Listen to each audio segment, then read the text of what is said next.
So now that I've gone really dark, are you ready to be brought back to life? Are you guys super excited? Your next comedian, you can catch him anywhere in Echo Park. He is the mayor of Echo Park. He hosts an open mic every Friday at Echoes Under Sunset. Really excited to bring you Terrence Newman.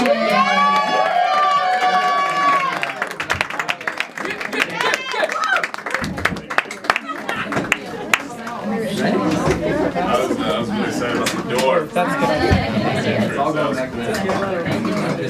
Oh, man. That's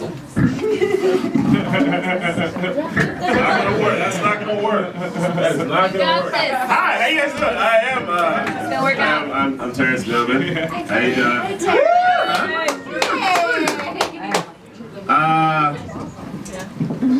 So I grew up in Orange County. That's the response. That's the response Orange County deserves. Just one person going, ha! I did. I grew up in Orange County. And growing up in Orange County, it's a lot like Fox's old hit TV show, The O.C. The houses are amazing. The people are really beautiful. And in 5 seasons, you're not gonna see one black character.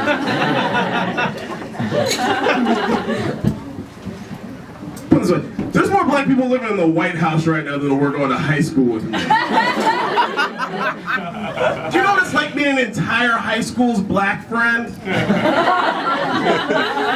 It's a lot of pressure. It's put on one teenager's shoulders. Thank you.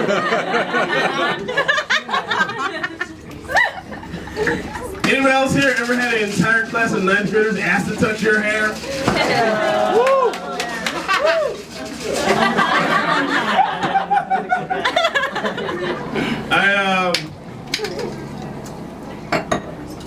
I live in LA now, obviously. They call me Mayor of Echo Park. Mostly because I live right down the street and I just walk everywhere. And I love LA. I do. One of my favorite things about LA is that we like to take certain areas of town and to make them seem more appealing. We'll name them after other places in the world. You know, like we have a Chinatown. We have a Little Armenia. Guys, I don't know anybody who ever wanted to go to Big Armenia. I don't, I'm sorry, I don't. Here's the thing. This is what I think you should do. If you want to get somebody really excited about a place, you want to get somebody really stoked, name it after something that'll just blow their minds, you know? You'd be like, I don't live just east of Hollywood, I live in Little Narnia. It's magical.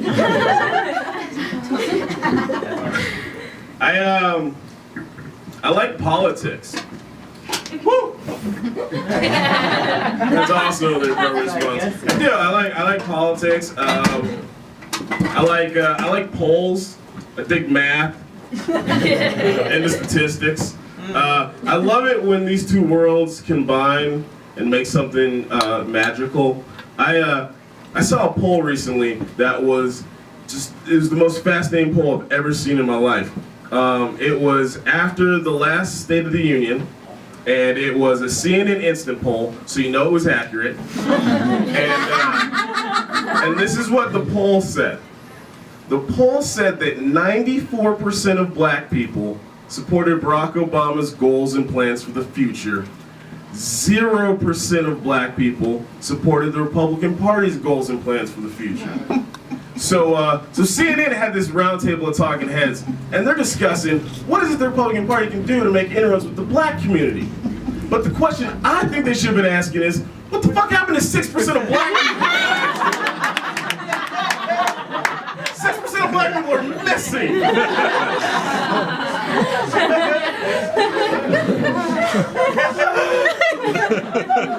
If 6% of white people were missing, we would have had to cancel this party. Oh, we'd be out in search parties. Right, that's what we're doing right now.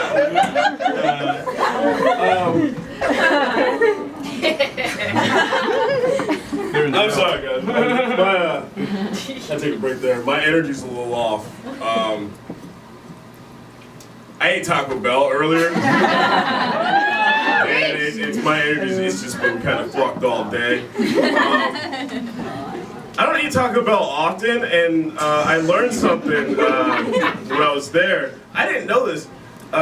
Most of you guys probably do though, it's a young crowd. Taco Bell has a breakfast menu. You guys know that? I didn't know that. And here's the thing, you can look at me and clearly tell I have no problems with Taco Bell for my fourth meal. But my first meal, I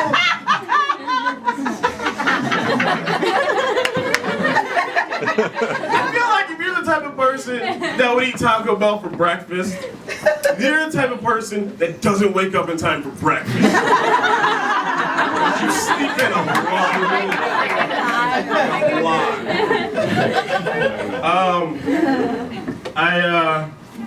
I ended my feud with LeBron James, guys. Thank you. Thank you. No, I decided to be the bigger man about it, and I let it go. Listen, LeBron James, he gets enough hate. He gets enough hate from people, and it's weird. LeBron James gets so much just irrational hate. And it's like, we have one of the greatest athletes that's ever walked the face of the earth in the prime of his career, right before our very eyes. And people just hate on the dude. And he's by most examples, he's a pretty good dude. For a professional athlete, he's a pretty... Are you guys watching The People vs. OJ? He's a pretty good dude.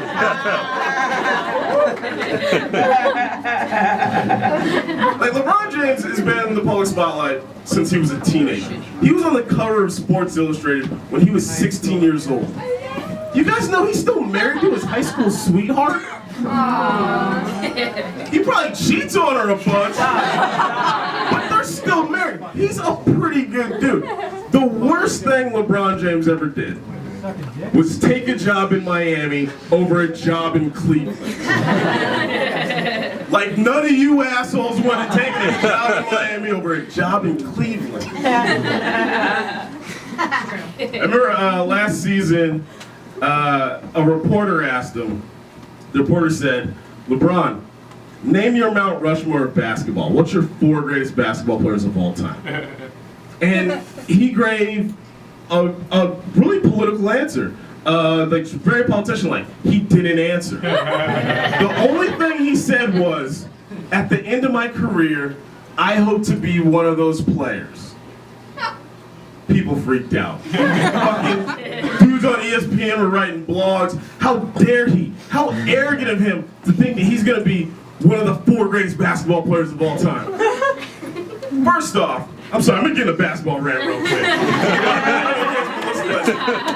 That's a stupid question. You know how long they've been playing basketball for? There's too many great players to choose from. Michael Jordan, gonna be up there, okay? Bill Russell won 11 NBA championships. Oscar Robertson averaged a triple-double for an entire season. Wilt Chamberlain once scored 100 points in a game and allegedly slept with thousands of women. Magic Johnson beat AIDS, guys. Larry Bird was white. There's too many great birds to choose from. And this is what really gets me pissed off about this, is that we would have never treated Michael Jordan the same way we treat LeBron James. All the reasons why we hate on LeBron James are all the same reason why people love Michael Jordan. Michael Jordan's one of the cockiest motherfuckers to ever walk this planet. Do you know what happened if you asked Michael Jordan to name the 4 greatest NBA players of all time? He would tell you it's Michael Jordan on the Bulls, Michael Jordan on the Wizards, Michael Jordan playing minor league baseball, and Michael Jordan in the movie Space Jam. I get the light. All right, I'm gonna real quick before I get out of here. I'm gonna tell you a little story about my neighbors. So I live like right down the street, like walking distance from here. 1305 Waterloo. Come by, just knock on the door. I'll be there.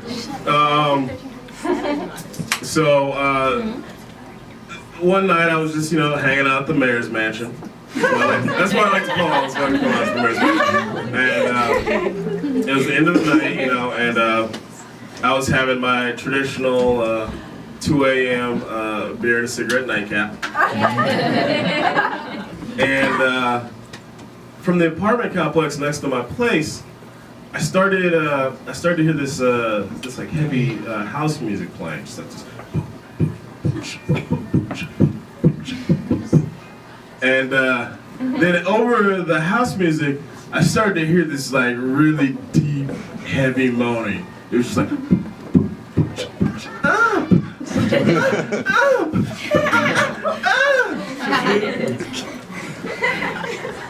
And at first I was like, Terrence, you watch way too much porn, you're starting to hear what's not even on. But then I turned down my music and I listened in, and it wasn't my mind playing tricks with me. It was my neighbors, guys. They were getting it. I mean, just getting after it. And so of course I lit up another cigarette, hung out, drank some more beer, and it wasn't until after they came out on the porch to have their celebratory cigarette that I found out it wasn't two people that I was listening to have sex, guys. It wasn't 3 people I was listening to have sex. It was 4 people I was listening to have sex. They were all high-fiving, so I was like, good foursome, great foursome. Wow. And it was at this moment where one of the dudes said to one of the ladies in his most raspily Vin Diesel sounding voice possible, he said, hey, sorry if I got a little rough back there. If I got a little too kinky, but turned down for what?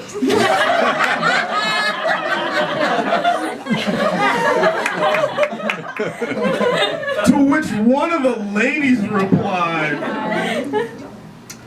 I suck dick on the dance floor, don't even trip.